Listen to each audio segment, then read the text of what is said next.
It's been ages since I've done one of these videos. So it's Sunday and the first day of... Actually, no, tomorrow's the first day of our holiday break, so that's lovely. Yeah, it's really nice today. It feels more like it's summer than spring. But it is only just April, so I have to remember not to go too crazy. She says, yesterday my son and I were a little bit bored, so we decided to start renovating the hallway, which was pulling down all the wood chip. And I'm happy to say, after 5 years of moving here, when we moved just before COVID, and then obviously we needed lots of work doing because it was an old rented council house that hadn't really been touched since the 80s, so it was just covered in wood chip everywhere. We now have no wood chip left. Woohoo! Yeah, so that's really cool.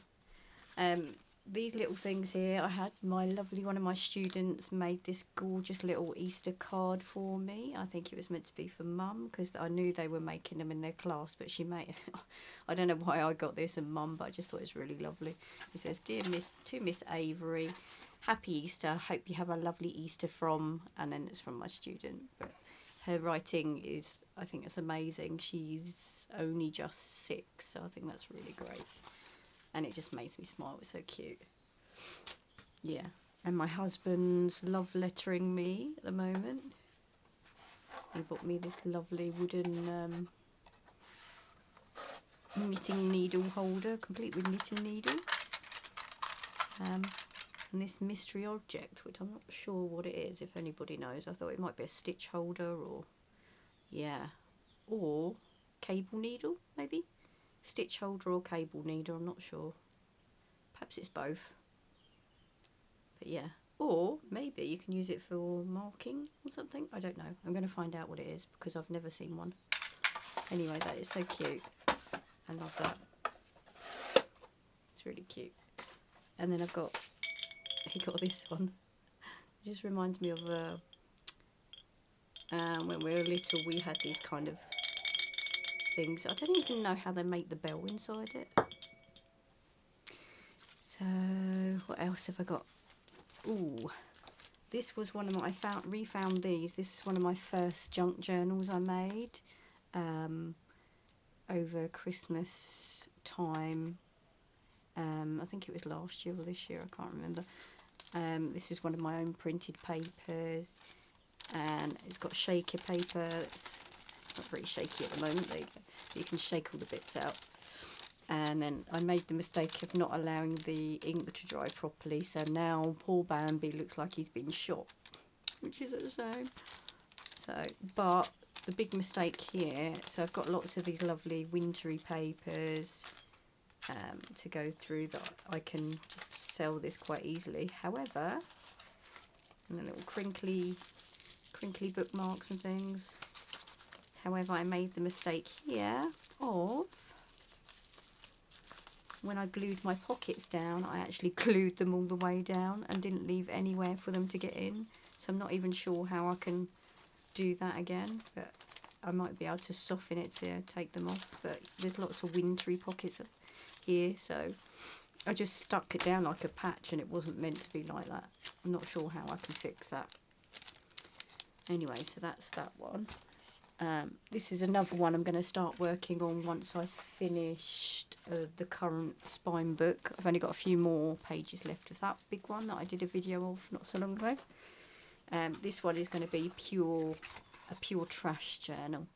It's just not for anywhere, for no journaling or anything. It's just like a memoir of family times that we've been together and things that we've eaten, and you know, kind of like a scrapbook. These were 2 very simple little notepads that I've made. I'm just going to I'm going to glue these down, so I think actually I might just leave them like that. They're quite simple. Yeah, I think that's my choice now. I've decided I'm going to just leave them like that. But these are my print journals. Nice and simple Amazon packaging, or any packaging paper really. but they're quite good fun. I could give those to somebody quite now with a pen.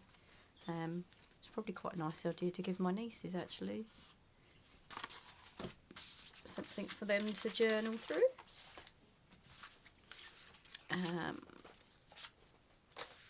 So these were the paint.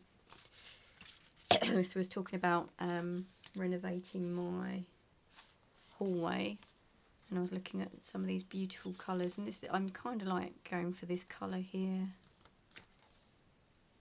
So it's either that one, but I like the colour that's on the paper when I pulled it off, and it's kind of this. And my son said, no, it's beige. Nobody does beige.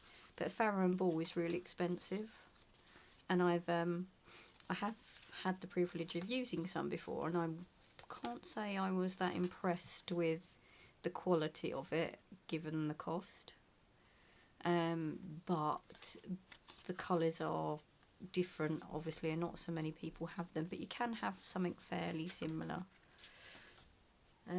So yeah, there's that one, and there's just some more paint sample things I picked up. I might actually use these because I think these make really nice pockets for things.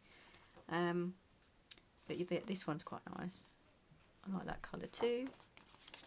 But these were the colours I chose. I think that one, looking at it now, looks quite too apricot, so it might be that one or that one. I did pick a sample of this and put it on the wall, and I'm not sure I like the colour of it on there, so I think it might be this one, which is kind of an orange yellow, almost stone colour, but I do like that one. They go quite well together, actually, I think. Anyway, this one is like, now I'm picking it up again. I had this colour on my walls back in 90s, I think, so it's come back round again. It's funny, isn't it? Anyway, so flip through of the Golden Hands, and this one is, I have to remember this, 1990, when did I say? 1976, I think, if I remember correctly. So yeah, part 5. I'm now back in my craft room because it's too cold over winter. There is a radiator, but it's such you might as well just sit outside, to be honest. It's just that pointless. So you might hear people talking in a minute. So yeah, this is lovely. I love this. Our pattern library. This looks quite traditional, doesn't it? Oh, look at look at this. I'm not sure I can imagine wearing this, but I have seen people wearing something similar actually recently. So again, it's come back around again.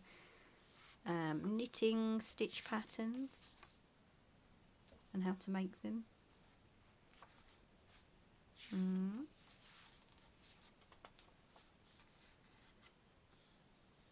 Couple of different crochets. How to make squares.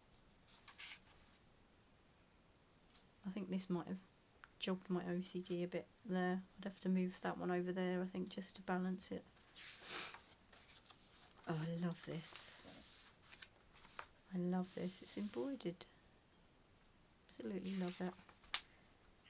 Actually, I might take a copy of that for my junk journal that I'm doing soon. Yeah, back to the binders. I like this little section. How to make little pieces and then put them together as a panel. Yeah, canvas work. That's nice. This is good actually because I started doing a little bit of canvas work recently. I haven't got my pencil pot in here, unfortunately, to show you, but I really did enjoy it. It was nice. So it's just a tin, you know, the ring pull tins because they're less sharp around the edge, cleaned out, and then just covered it in this plastic canvas with whichever pattern you want on it. It's quite a fun thing to do and quite a funky little thing left over. So flounce and filigree lace making. Okay. This is quite elegant as well. Skirt pattern. Hound's tooth.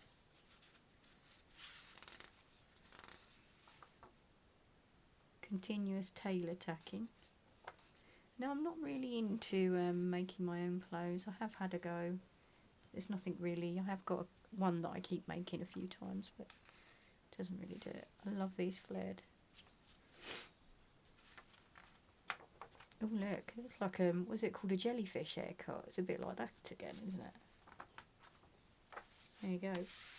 And a cute little doll's pram made out of that. Shoebox and a couple of cotton reels. Anyway, I'm going to have a little bit of a cup of tea, I think, and I am going to package up a little care kit for my nieces. Yeah, so I'm off. Have a lovely day, and I will see you soon. Bye.